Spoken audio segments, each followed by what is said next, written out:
Halo semuanya, perkenalkan nama saya Dian Kristi dengan NIM 2209511124 dari kelas B. Di sini saya akan menjelaskan penyakit mengenai kolibasilosis pada babi. Tujuannya untuk memenuhi tugas video ilmu penyakit bakteri dan jamur. Yang pertama, latar belakang. Pengelolaan peternakan babi tidak lepas dari berbagai kendala yang dapat menghambat produktivitas suatu peternakan. Salah satunya adalah infeksi penyakit pada ternak itu, baik pada anak babi maupun babi dewasa. Penyakit yang sering dijumpai pada anak babi yang baru lahir sampai masa sapihan biasanya ditandai dengan mencret berwarna putih, dan penyakit ini dikenal dengan nama kolibasilosis yang disebabkan oleh infeksi bakteri E. coli.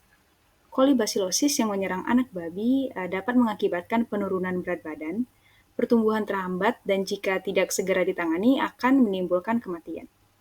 Pada studi kasus kali ini bertujuan untuk mengetahui kejadian penyakit ternak, mengidentifikasi penyebab penyakit, dan menanggulangi penyakit pada ternak yang disebabkan oleh kolibasilosis. Selanjutnya adalah pembahasan. Kolibasilosis adalah penyakit yang disebabkan oleh infeksi bakteri E. coli. E. coli merupakan bakteri gram negatif yang secara normal ada di dalam saluran pencernaan. Bakteri ini akan dapat berubah menjadi patogen jika lingkungannya mendukung. Perubahan makanan secara mendadak, perubahan lingkungan dari panas ke hujan atau sebaliknya, dan menurunnya kondisi tubuh akan mendukung pertumbuhan kuman E. coli ini. Perkembangan bakteri di dalam tubuh yang melebihi batas normal akan menimbulkan gejala klinis seperti mencret berwarna putih, menurunkan nafsu makan, dan badan lemas. Jika kejadian penyakitnya melanjut tanpa mendapatkan penanganan yang memadai akan berakibat kematian. Selanjutnya ada anamnesa. Anak babi berjumlah 6 ekor baru dilahirkan 2 minggu yang lalu. Belum diberikan obat apapun pada induk maupun anak babi pasca partus. Anak babi mengalami mencret berwarna putih sudah 3 hari, sehingga tubuh babi tampak lemas. Anak babi belum bisa makan sehingga hanya mengandalkan air susu dari induknya. Kandang dan tempat makan induk jarang dibersihkan, air minum menggunakan air tangki, sempoyongan kulit anak babi terlihat pucat, terlihat berkumpul pada satu tempat, terdapat mencret yang sangat encer mengalir dari anusnya. Di sini dapat data suhunya 41,1 derajat Celcius, kulit dan rambut, kulit pucat, tidak terdapat keropeng maupun lesi, dan rambut tidak terjadi kerontokan. Selaput lendir, konjungtiva mata pucat, gingiva pucat, dan pernapasannya tipe abdominal. Pencernaannya terdapat kotoran pada anus, mencret berwarna putih, kelamin dan perkencingan, peripetium kotor. Anggota gerak ternak dapat berdiri namun dengan keadaan sempoyongan dan tidak ada kepincangan. Yang selanjutnya, penyebab dan cara penularan. Kolibasilosis adalah penyakit yang disebabkan oleh bakteri E. coli, patogen yang sering menyerang anak babi pada umur 2 minggu. Hasil penelitian menunjukkan bahwa anak babi berumur 0 sampai 2 minggu sangat rentan terhadap penyakit kolibasilosis dengan presentasi sebesar 62%. Jika dibandingkan dengan umur di atas 2 minggu, Berdasarkan hasil pengamatan yang dilakukan, ditemukan kondisi kandang dengan sanitasi yang sangat buruk, itu kandang induk maupun kandang anak babi, seperti yang ada di gambar ya. Kondisi kandang yang tingginya, kejadian kolibasilosis bergantung pada sanitasi kandang. Menurut penelitian, bahwa pakan dan manajemen kandang merupakan faktor risiko yang juga mempengaruhi tingkat morbiditas dan mortalitas terhadap kejadian penyakit ini.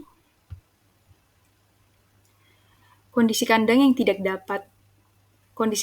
mendapatkan pantulan sinar matahari langsung dan lantai yang jarang dibersihkan sehingga induk sangat kotor dan ambing terkontaminasi oleh kotoran pada lantai yang basah dan penuh kotoran. Selain itu, tempat makan juga jarang dibersihkan sehingga sangat kotor. Hal ini merupakan sumber pencemaran penyakit karena bakteri E. coli Juga dapat disebarkan melalui debu yang terkontaminasi, melalui makanan dan minuman yang terkontaminasi dengan feses, dan dapat bertahan di dalam kandang selama seminggu bahkan lebih, sehingga kembali menginfeksi ternak babi, baik melalui makanan, puting susu yang masih basah, dan juga melalui saluran pencernaan. Selanjutnya, patogenesis kolibasilosis pada babi. Menurut Todar 2012, bahwa E. coli yang bersifat komensal berubah menjadi agen patogen karena beberapa faktor, diantaranya faktor lingkungan, faktor host pest, dan faktor agen infeksi. Diare muncul akibat pelepasan enterotoksin dari bakteri E. coli, sehingga menurunnya absorpsi NaCl sedangkan sekresi klorida meningkat. Dengan adanya enterotoksin ini akan berakibat menurunnya absorpsi natrium pada usus dan lumen. Usus meregang diikuti dengan peningkatan peristaltik usus dan terjadilah diare. Selanjutnya untuk patologi anatominya. Dari hasil penelitian patologi anatomi diketahui bahwa teramati adanya distensi usus dan pembengkakan pada usus halus pada babi yang terinfeksi kolibasilosis, baik pada umur babi sebelum maupun setelah disapi. Hal ini sejalan dengan pernyataan Pfizer 1990, tidak ada perubahan patologi anatomi yang spesifik pada babi muda maupun dewasa yang terserang kolibasilosis. Perubahan yang nyata terlihat hanya inflamasi dan distensi usus halus. Kebengkakan terjadi sebagai akibat dari filtrat plasma yang terakumulasi di daerah interstitium dari jaringan usus yang mengalami peradangan. Distensi usus terjadi akibat akumulasi cairan dan gas bertambah di dalam usus. Kerusakan organ usus halus berupa kongesti, infiltrasi sel radang pada usus halus pada babi sebelum dan setelah disapi disebabkan oleh bakteri E. coli yang menempel pada usus halus.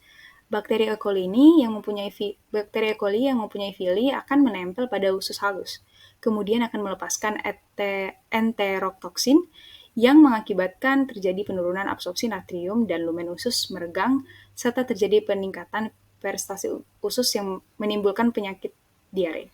Adanya gangguan tersebut dapat menyebabkan kerusakan organ usus halus, kemudian dapat mengakibatkan gejala lain berupa dehidrasi, syok, dan diikuti kematian. Dengan terjadinya diare, maka tubuh akan banyak kehilangan cairan tubuh dan elektrolit.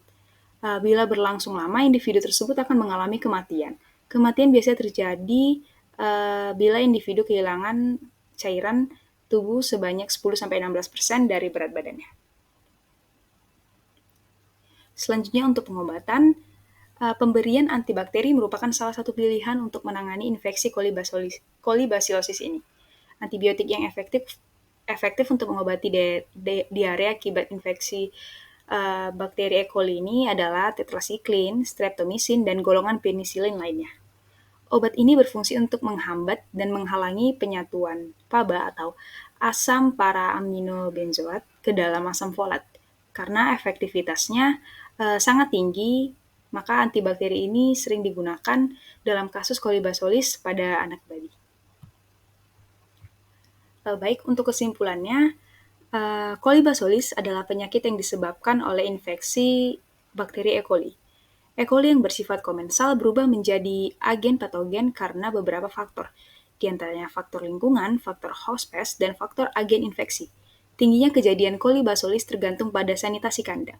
Gejala klinis yang khas teramati yakni mencret berwarna putih, sehingga penyakit ini sering disebut dengan diare putih. Pemberian antibakteri merupakan salah satu pilihan untuk menangani infeksi kolibasilosis, diantaranya tetrasiklin, streptomycin, dan juga golongan penisilin. Selanjutnya ini adalah daftar pusaka atau sumber yang saya dapatkan untuk penjelasan tentang kolibasilosis. Sekian yang bisa saya jelaskan untuk penyakit kolibasilosis. Jika ada kesalahan mohon dimaafkan dan terima kasih.